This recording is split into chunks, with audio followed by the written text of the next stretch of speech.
Joining me now from here in Washington is Frank Sesno. He's the Executive Director of the George Washington University Alliance for Sustainable Future and a former CNN Washington Bureau Chief. Frank, so much to talk about. This, of course, is the first debate between Trump and Biden in 2020. Got very ugly, very personal, rather fast. With a new format and new rules this time around, what can we expect? Yeah, that's a very good question. Certainly the first thing we can expect is both Donald Trump and Joe Biden to be who they are, Trump and Biden.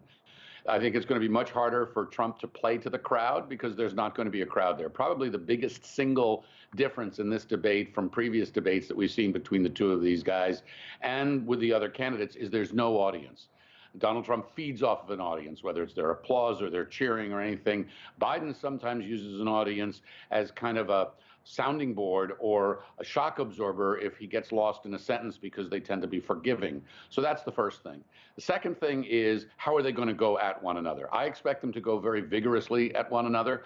Trump's going to go after Biden, probably for his age. I bet he gets a dig in on that. Also, certainly for the border, immigration, inflation, the situation abroad, the withdrawal from Afghanistan. Biden's going to go after Trump for democracy and what happened on January 6th when the Trump forces stormed the Capitol in early 2021 before the new President Biden was sworn in. He's going to go after him on a number of inconsistencies and things that he said, certainly abortion, reproductive rights. That's a hot button issue here. I heard your correspondent mention this earlier, this debate really has a chance to shape the rest of this campaign. Many debates, you come out of them, there's a moment, there's a soundbite, there's an interaction that almost becomes kind of the poster child moment for the rest of the campaign cycle. That very well could happen tonight, and I'm going to be looking for that. I'm going to be watching very closely for that. And Frank, for the first time, one of the people on that stage is a convicted felon, twice impeached. And Trump faces 3 other criminal cases. How much do you expect Biden to use that in his advantage? He's going to use it. There's no way he's not. He's been test driving phrases and comments out on the campaign trail. I think he's going to be careful, though. I think he'll be surgical with it. I'm watching for whether he has sort of a zinger line that captures it and that resonates, because it's important to score those points for either presidential candidate tonight in the moment. But what they also want is they want something that's going to reverberate afterwards, something that CGTN and others are going to roll in as sound bites a day, a week, a month from now that will really stick and characterize that other person. So how Biden uses the felony convictions, the impeachments, the controversy that has really accompanied Donald Trump since he came down the escalators and announced his first run for presidency, for president in 2016, that's going to be a very interesting thing. And it's also going to be part of whether Biden passes the he's up for it test, because the age issue has come up a lot. How sharp can he be? How precise can he be? So it's going to be both the substance of what he says and the style in which he says it that is really going to matter tonight. Yeah, and I think a lot of people that I've been talking to, they're wondering which Donald Trump will actually appear on stage. Will it be the unhinged, combative, rambling Trump, or will it be a more controlled, focused Trump, and of course how Biden is going to respond to that? Well, you would think it's going to be a more controlled, focused Trump, and you would think that by not having an audience, people clapping and cheering so that he's playing to that crowd, he will be very focused in the moment. He knows, both candidates actually know who they're going after, who is their audience. Most of the country is really not the audience, because most of the country is pretty well decided what they're going to do come election day. There's a sliver of people in the battleground states that both these candidates want to get to. Each candidate has, a number of, millions of people in their base that they need to be sure actually show up on election day, because this is going to be a turnout election. But I think what Trump has to be thinking is his party is on the defensive on reproductive rights and abortion.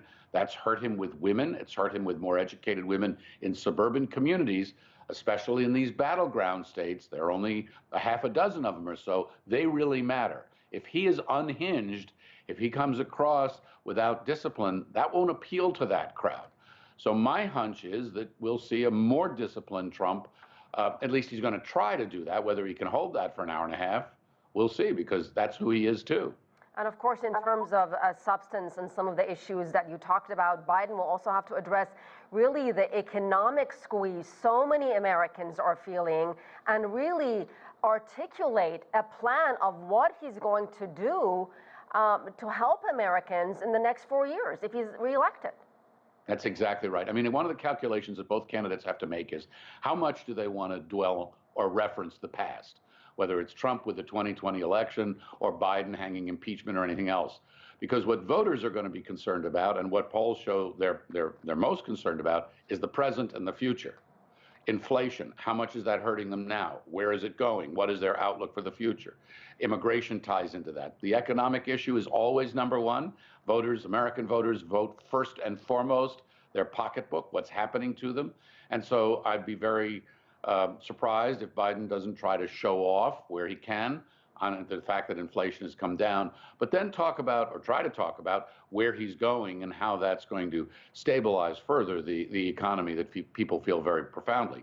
Trump is going to try pound on that issue too. He's going to try to say that Biden is responsible for the inflation, and it's Trump's policies, many of which are very controversial and Biden can dispute, so we'll see where that goes.